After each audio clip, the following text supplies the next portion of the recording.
thanks. Like, hey, Scoob, did you hear Nikki Blake is hosting a Scooby-Doo panel? No. Yeah. Like on today's Scooby-Doo episode, Scooby-Doo and Shaggy meet Nikki Blake. Yeah, and a Scooby Panel. Like, we need to get this puppy started. Okay, Nikki Blake, take it away, Scooby-Doo.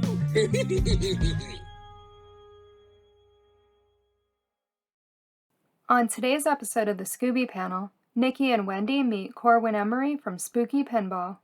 It is amazing to have you here. We're super excited to talk about the pinball machine. And can you tell us about yourself, your role with Spooky Pinball, and a little bit about Spooky Pinball as a company? Yeah, so Spooky Pinball started 10 years ago. It was started on a hope and a prayer by my dad, actually. He had been a big pinball fan he was just a big fan of the industry for a very long time. And he was working a printing job or whatever. And pinball started to have a bit of a comeback in like 2009 or 2010 or so. And my dad was trying to get involved with it here and there, and ultimately just ended up deciding that he wanted to have his own pinball company. At the time, before there was like so many podcasts out there, he had a pinball podcast called the Spooky Pinball Podcast, which was just him and some goofy friends trying to interview some like people in the industry, like game designers, artists, other company owners, things like that. So we had the Spooky Pinball Podcast, and about a year or two into doing that, he announced he was quitting his job and we're going to start our own company. And our very first game is actually somewhat Scooby-Doo adjacent in a way. It was a ghost hunting game because like as a small independent startup, we did not have the budget to do any license whatsoever. So we had to come up with our own theme, our own everything, our own story, whatnot. And it was a very comical ghost hunting game of a team of paranormal investigators who are doing a show called America's Most Haunted. And you spend the game going to different locations and trying to catch ghosts. The ghosts were voiced by our close friends for the most part, because like I said, we had no money, we had no budget to go out there and like get big famous actors or anything like that back then. And so that was like our breakout game. We did 150 units of it, which in pinball is a very, very small amount to do. But as a startup fresh out of nothing, like we were thrilled to do it. And over the course of 10 years, we just kept growing and expanding, and we started pursuing licenses. Since we are Spooky Pinball, we always keep it horror adjacent, whether it's family friendly horror like Scooby-Doo or ghost hunting, or if it's like pretty hardcore like Halloween and Rob Zombie, stuff like that. So we tend to jump all over the place, but we tend to keep it in that spooky nature. And then so I graduated high school, I don't remember, 3 or 4 years ago now, and immediately jumped into the company after that. Me and a few fellow coworkers designed our first game, which was the Halloween Pinball Machine, and it was a really big success. We did really well with it, and we all wanted to do Scooby-Doo. It was our #1 dream theme, unanimously among the shop. We all knew that Scooby-Doo was like our calling. Like we wanted to do it so bad, and we knew it fit our brand and our company so perfectly, and it just meant everything in the world to us to try and get that license. And we'd been introduced to Warner Brothers a few years back before that, so they had it on the table. They're like, hey, would you be interested in this? And we were like, sign that immediately. And we threw absolutely everything we had at it. We wanted to make sure it was the best product we'd ever made with the most in it. I can't express enough, we held nothing back doing the Scooby-Doo Pinball Machine. So that's a quick history on us. I skipped a lot, but that's like a quick history of where Spooky Pinball sort of came from. Like I said, started with a ghost game that we did 150 units of, and Scooby-Doo is now limited to just under 2,000 units. So that's where we're at. Seeing the pinball machine in person, you absolutely did not leave anything out. I mean, even the habit trails are the colors of the gang. Yeah. I mean, every yes, I'm glad you picked up on that. Yeah, piece of that is like has something to do with Scooby-Doo, and it's just incredible. Yep.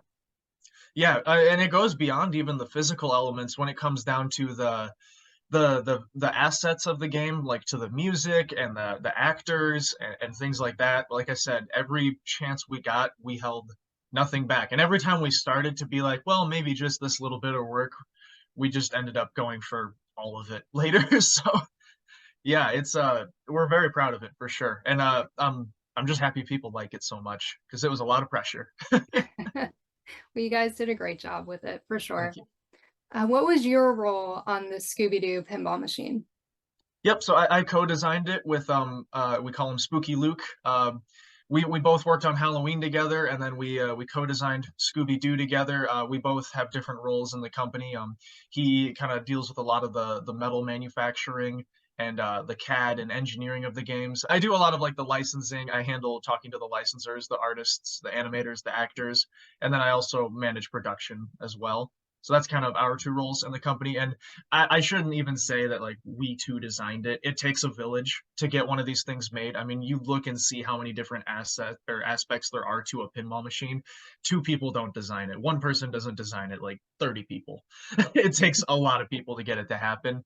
But for the sake of being online and talking about it, that was our role, was designing the product. So now, for those of us that really know absolutely nothing about pinball machines, can you talk just a little bit about the mechanics behind it? Because if you watch any videos where somebody like opens one up, it's yeah, overwhelming when you understand nothing, sure. absolutely nothing about it. So are they as complicated to build and operate as what they look like from a novice's perspective? You know, yeah, that's such a good question because like when I was a kid, I grew up around old beat up pinball machines, and back then they weren't worth as much as they're worth nowadays, so it was a lot less scary to like work on them and get under there and mess with things. And now you look at it and pinball's gotten very expensive and there's more parts in it than ever and everything like that. And it's like maybe they are as hard to work on as they look because I mean, and a lot of people compare the pinball industry to the car industry. There's more parts in a pinball machine than there is in most vehicles. Like they have just a lot to them. I mean, they have wood CNCing, they have metal laser cutting and bending, plastic laser cutting and bending, I guess. I mean, you have the whole printing process of it, the gosh, the assembly, the wiring, the coding, the boards. There's so many boards. Like it's there's not there's almost not an industry that isn't somewhat related to pinball besides maybe like plumbing. Like if you're a good electrician, you can work in pinball. If you're a good woodworker, you can work in pinball. If you're good with like machinery and equipment, CNCs, you can work in pinball. Like it oddly enough reaches out to so many different trades. If you're a good welder, you can work in pinball.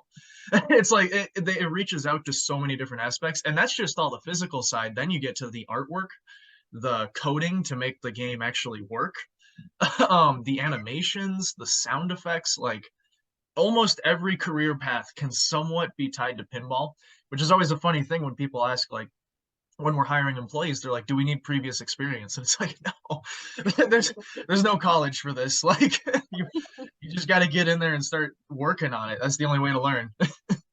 Yeah. So there's three different versions of the Scooby-Doo Pinball Machine: the standard version, the bloodsucker version, and the collector's edition.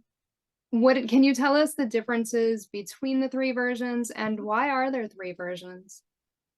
Yeah, so the reason as to why there's three versions is we like to have three price points. Pinball is a very niche hobby, and a lot of people who collect in it, they want to have the nicest, most expensive, grand version of whatever it is they can get.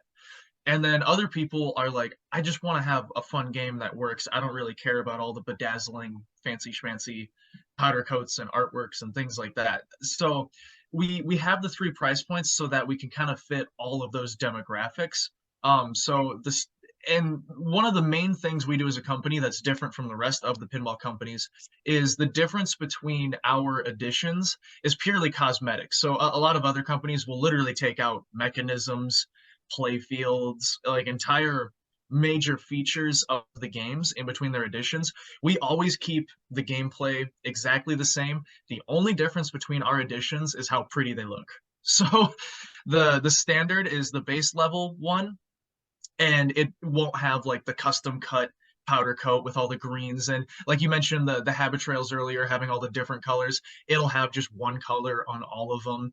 So it won't have like the topper piece with all the villains overhanging it.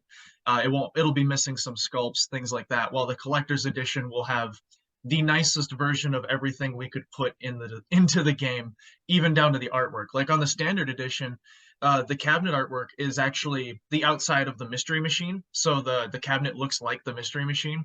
While in the collector's edition, it's custom artwork done by various artists, and it's very elaborate and full and pretty. And it's always really tough to tell with those things when you're deciding what's going on what, because you never know what people are going to like more. Like, we didn't know if people were going to say, we want the cabinet to be the mystery machine, or if they were going to want custom artwork. So you're really rolling the dice on what you're deciding to do there. And I don't know if it like matters too much, but 90% of our customers do buy the collector's editions of our games. They always want just the prettiest version. Even though it plays exactly the same as the standard, they always just want the most decked out, pretty version of the game that they can get. So that's kind of what's going on with all the different editions of the games. It makes sense because, especially with Scooby-Doo, the collector's edition is just awesome. Yeah, we held nothing back. Yeah. The graphics for the game were drawn by Matt Frank and is it Jeff Zornow? Yep. What was the process they had to go through with Warner Brothers to get approval for the designs? And was there a big difference between what they originally started with and what they ended up with? Yeah, so Warner Brothers was super easy to work with on this whole project. Honestly, we had one of the greatest reps ever that we worked with on this project, and he was like a diehard Scooby-Doo fan. You could just tell all the time. And as far as like the process of getting it approved, it's really not terribly complicated. I mean, we have an idea of what the game's going to be doing, so we have an idea of what the artwork needs to be doing, but we still always allow the room for the creative freedom for the artist, because a lot of the times too many restrictions and involvement with that can just get weird. It's better to just let them do their thing and just let them know if you like it or not, and then they can take another stab at it if it's not what you're looking for the product. But as far as like the approval process with Warner Brothers, I mean, just showing them sketches of like, here's what the cabinets are going to look like, and they say, oh, you know, fix Shaggy's nose, fix Scooby's eyes, pretty simple stuff like that. They're very helpful. They send you a lot of guides of like various rules of like things you can't do, like you know, Scooby's ears can only be tucked down under a certain instance, or various things like that, rules you would never know existed until you started working with the actual company and creators of the product. So, but I mean, overall, like I said, easy process. I mean, you're just showing them your progress as you go. They tell you what to adjust, and that's it. And then Matt Frank and Jeff Zornow are insanely talented artists. We've worked with both of them before. They've both worked on numerous other projects that we're fans of. So we knew they were going to knock it out of the park, and they did. That's normally you would never get two artists for a pinball machine. You usually just let one guy do it all. And on this one, we wanted to make sure we didn't burn anybody out. So we wanted to give each of them smaller sections to work on so they could really give it their all. So just another way that we've really tried to throw everything we could at it. They did a really good job with the graphics on that. Did they design the play field and the topper, or just the cabinet? So specifically, Jeff Zornow designed the cabinet, and Matt Frank did the play field, the back glass, and the topper. I should say play fields. He did both the play fields, the back glass and the topper. So speaking of Warner Brothers approval, there's so many great, specifically classic Scooby-Doo touches in the game, not just with the graphics, but also like a Hanna-Barbera library of sound effects and things, which is so cool. Did you have any issues specifically with Warner Brothers in trying to get like the actual sound effects and that kind of stuff?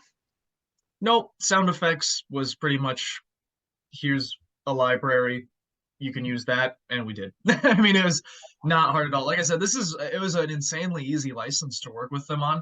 There's still, of course, the normal things you come across while you're working on it, like, oh, maybe that specific actor's voice you can't use for X, Y, and Z reason. You know, very old product. The bookkeeping back then is very different from how people keep track of things now.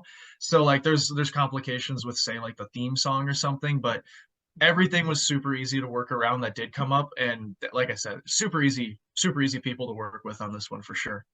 Yeah. Well, that's really And great to hear. And it's obvious in the finished product that like it looks like you guys got to build what you really wanted to do and you didn't we have to make a did. lot of concessions because of somebody else. Yeah. We Yeah. I still can't believe, and I especially talk about it with the voice actors, how many things about the game turned out exactly the way we wanted it to. And I can't express enough how many times in industries like this that is not the case, where what you start with and what you end up with is usually so completely different. You're still happy with it and proud of it, and it does what you want it to do. But I'm telling, like in this one, every single thing we set out to do and everything we wanted for the game is exactly what we got. And it is just still mind-boggling to me that it ever shook out that way. Yeah. Well, that's really, really cool. I'm glad to hear that it worked out that way for you. And especially that collector's edition. I mean, it is a thing of beauty. It is a piece of artwork, even apart from the fact that it's a functioning game. Like it looks amazing, insanely detailed.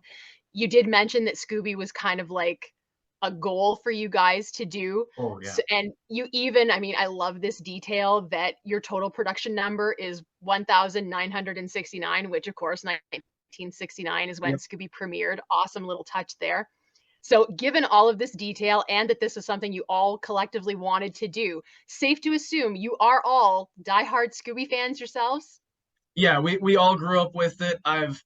I've been super diehard on everything spooky my whole life. I mean, growing up, a lot of my friends were watching like Fairly Odd Parents and SpongeBob and, and things like that. And I was always watching like the Munsters and the Addams Family and Scooby-Doo. And then I would mix in some Looney Tunes here and there. And like I was always in that world, lots of Godzilla. I was always in that world of it. So I grew up watching a lot more Scooby-Doo than anything else. So it just made perfect sense. And especially because I was born in 2002, which is around the time that the live action movies were coming out and really popular. So, like, in my peak of childhood, those movies were still really fresh, which was just awesome. So the villains that were sculpted were Charlie the Robot, Miner 49er, the Black Knight, the Werewolf, and Captain Cutler. Why, of all the Scooby-Doo Where Are You villains, were they the ones that were sculpted? Right. So some of them come down to what did we feel like we missed out in the artwork that we could work in, like the werewolf. Charlie the Robot may be a personal preference because he's my favorite villain and I insisted on it. And let's see who else was it. Black Knight. Black Knight was there because of we kind of themed that shot over there around him, so we wanted to have a sculpt of him above it.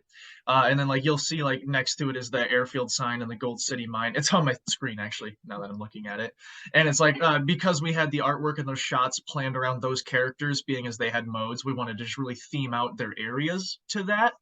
And then we always thought that the habit trails, because our habit trails are super long and flowing coming down from there, we always thought that the Shaggy and Scooby, or I guess it was just Scooby getting chased in the mine cart by the miner would just be like the perfect touch, like from that episode of a ball rolling underneath that as they're literally look like they're coming down the habit trail at you. It's just theme integration with the physical elements. It's just super important to us. We always want the game to feel like it makes sense with what's in there.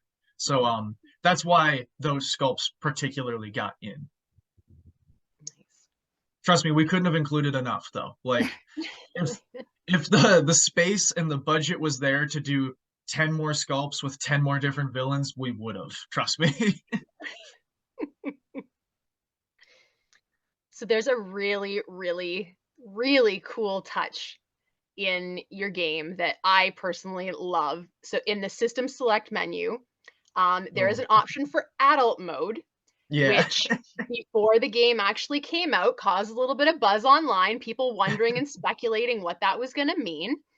But it turns out that when you try to turn that on, what you hear is Frank Welker as Fred saying, "It's not that type of game."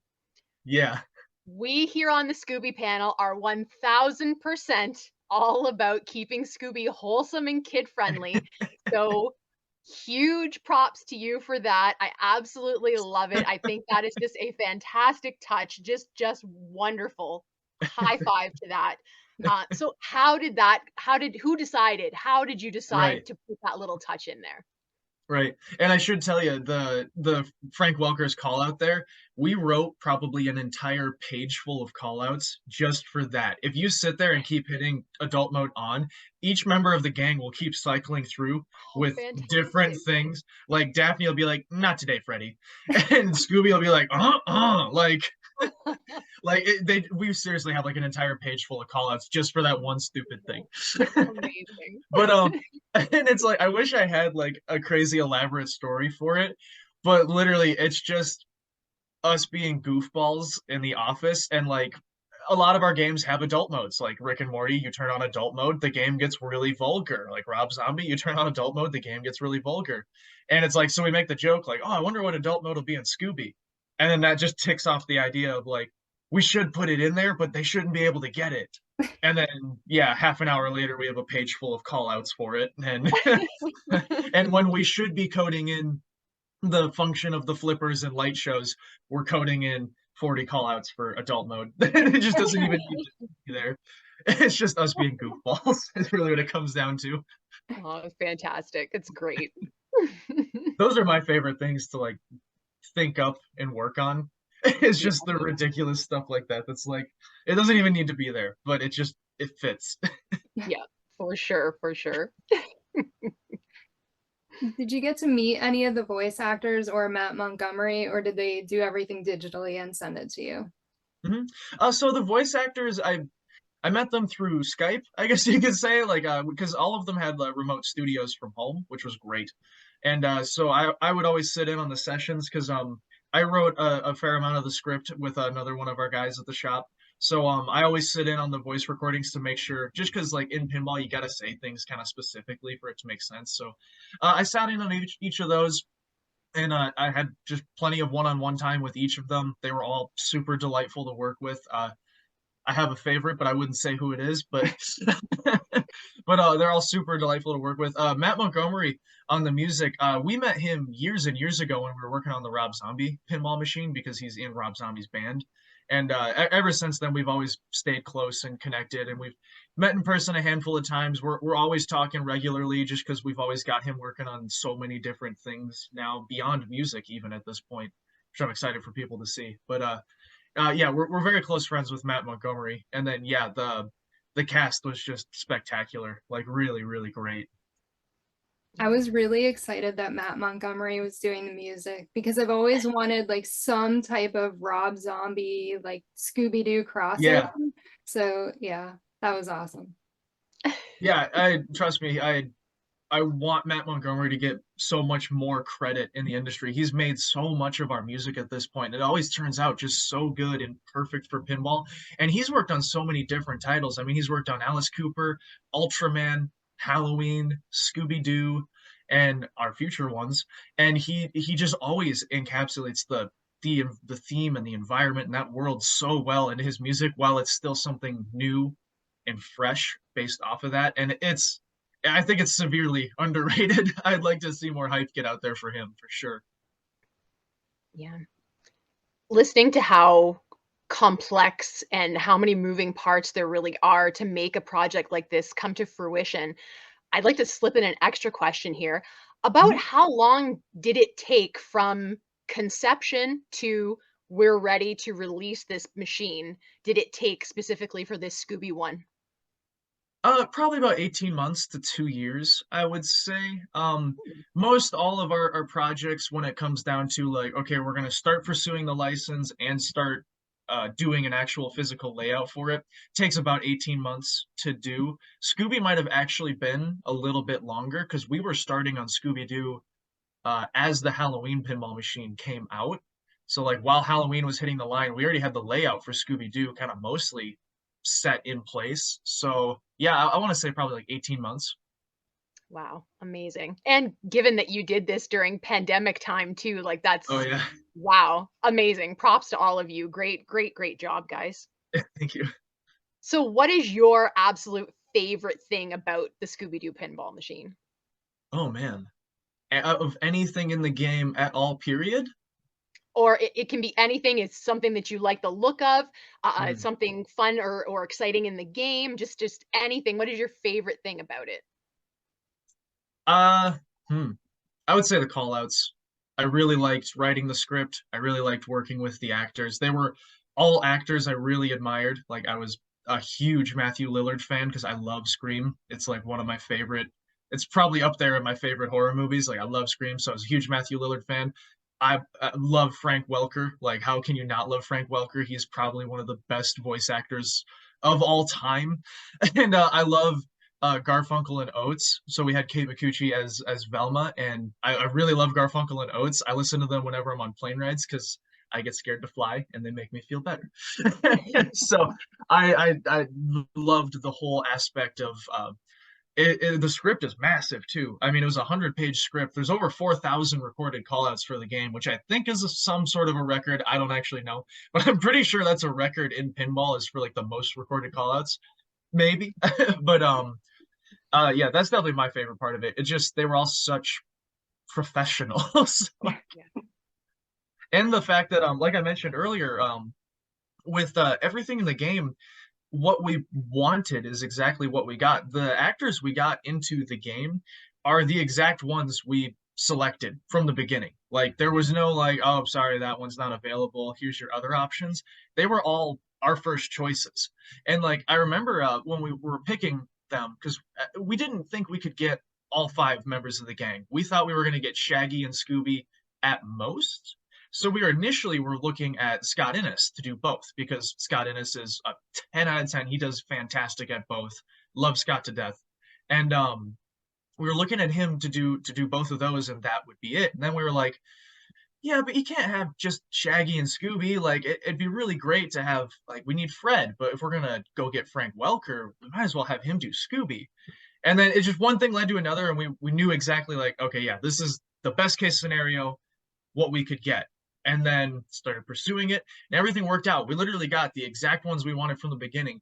But then on top of that, the game trailer comes out. People are super jazzed up, super excited, and we get a phone call while we're at work. And my sister picks up the phone, and she's like, "Hello," and this guy starts talking at her in a Shaggy and Scooby voice. She's like, well, "What? Who? Your name's Scott?" And he's like, "Yeah." And she goes, okay, this is a job for Corwin.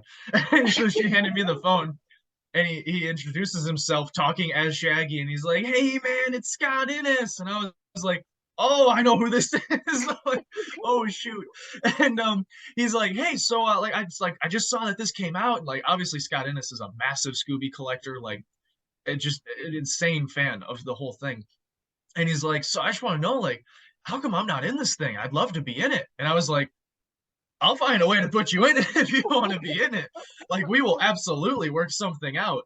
And we did immediately. We had him voice over as all of the monsters in the game. He's every single one of them.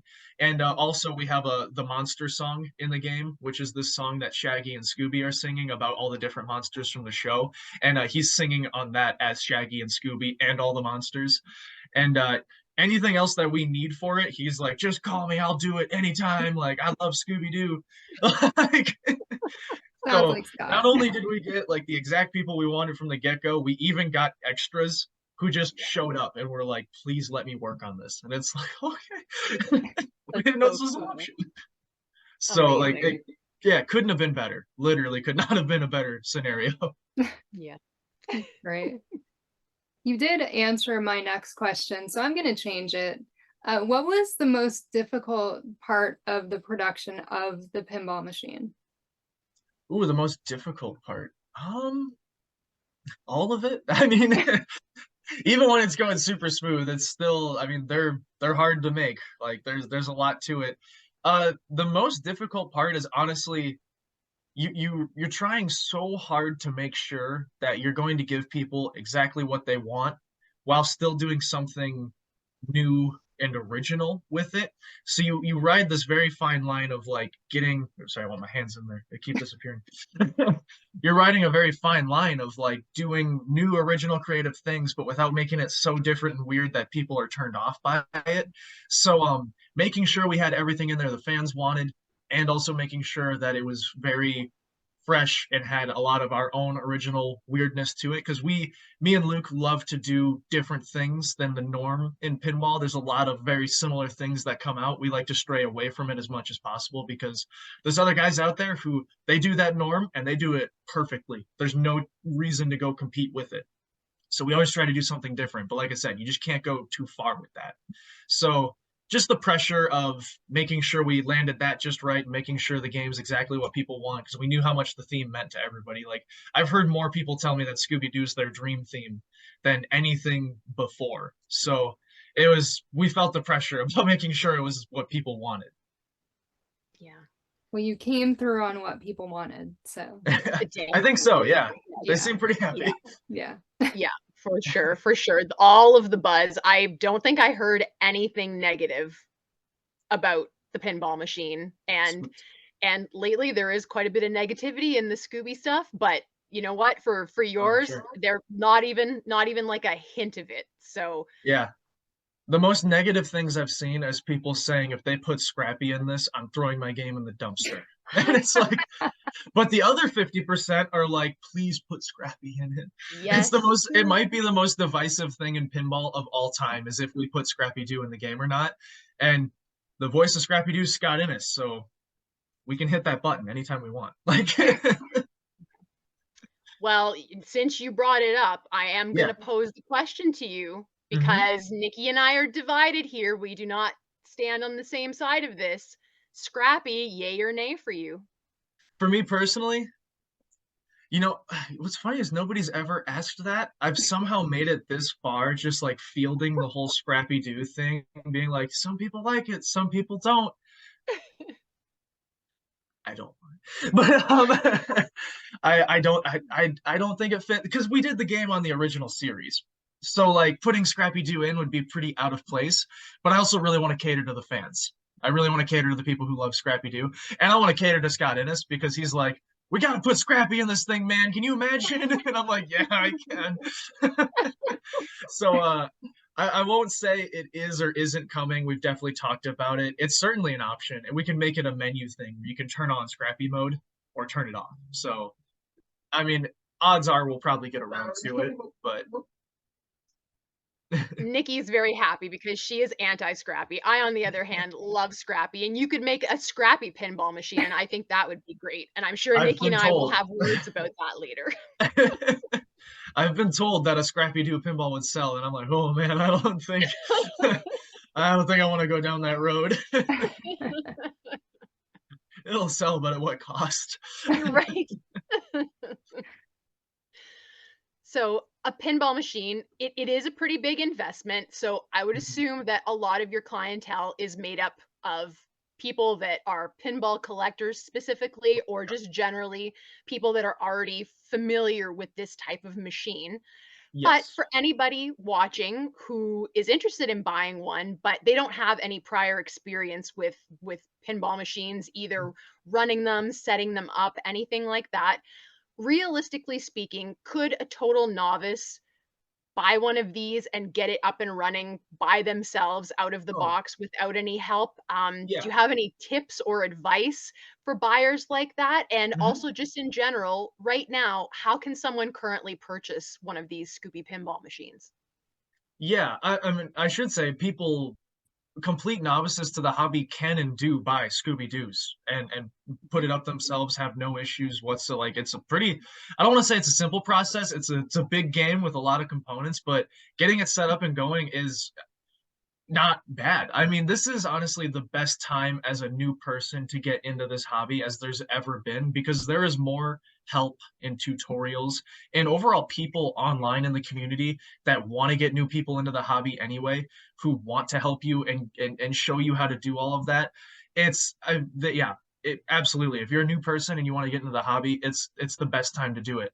And I should say, our last two titles, actually, Halloween and Scooby-Doo, have the most that I've ever seen for our company, the most first-time pinball buyers that I've ever seen. I've had more people tell me this is my first pinball machine on Scooby-Doo specifically than I've ever heard on any title ever. Like, it's actually shocking how many have shown up for that, which is the cool thing about the niche that we're in with horror and spooky things is the people in those communities are so diehard for what they love that when we did a Michael Myers Halloween pinball, the Michael Myers fans showed up and they were like, get me in on this. This is like a holy grail item for my Halloween collection. And a lot of Scooby-Doo collectors have too now. So yeah, absolutely. If you're a new person and you're just super diehard about this theme and it's something you love, you can totally get in. The games are available directly on our website, just spookypinball.com. Go to the store section. It's available through there. We also have numerous distributors. They're listed on our website.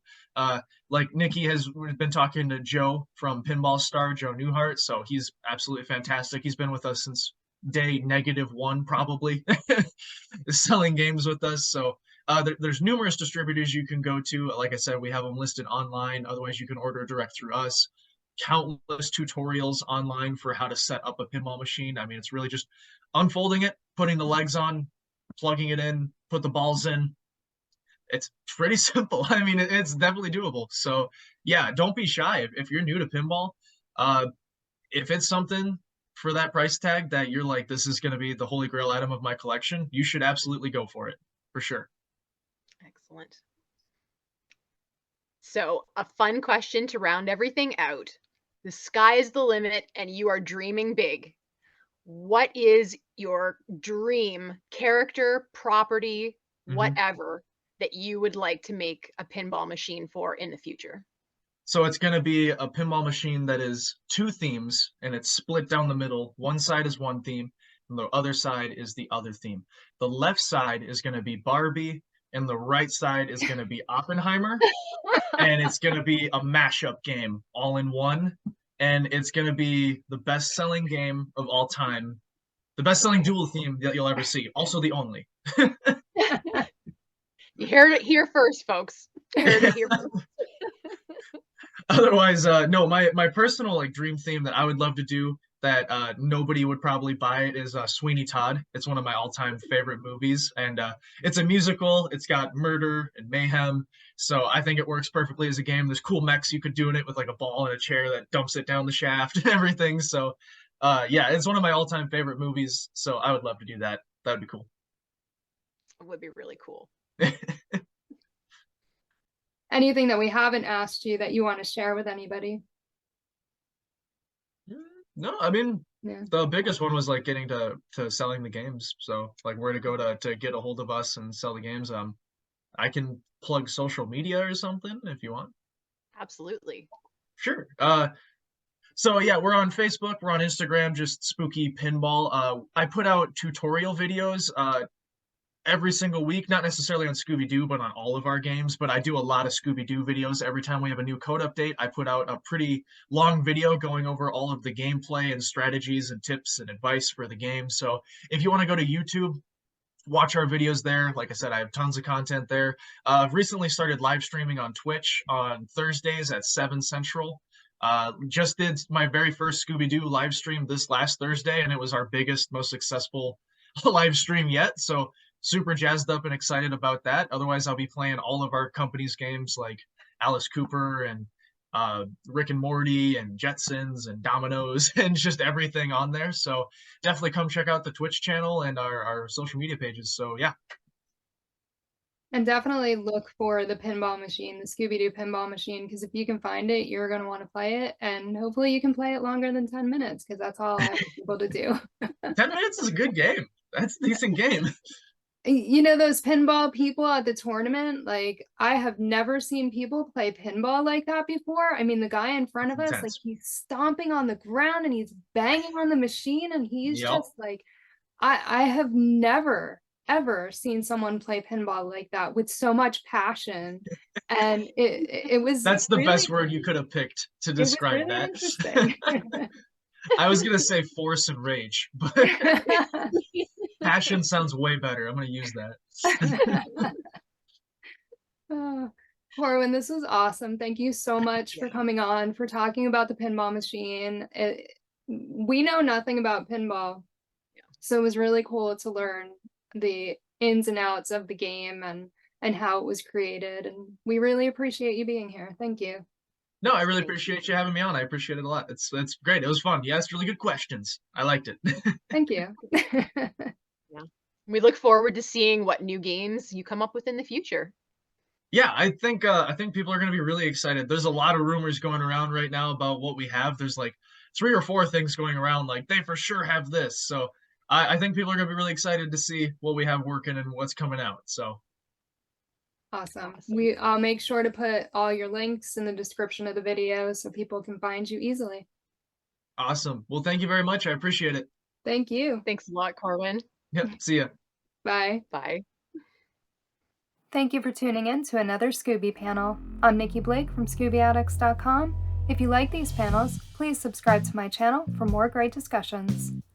A huge shout out to our patrons, Julie Rosen, Ross from ScoobyFan.net, Scooby-Doo of Roblox, Tage, and Louisa Martin. If you would like to support the Scooby panel, please go to patreon.com/ScoobyAddicts. A very special thank you to Corwin Emery from Spooky Pinball, and artist, blogger, and Scooby collector Wendy BRYDGE.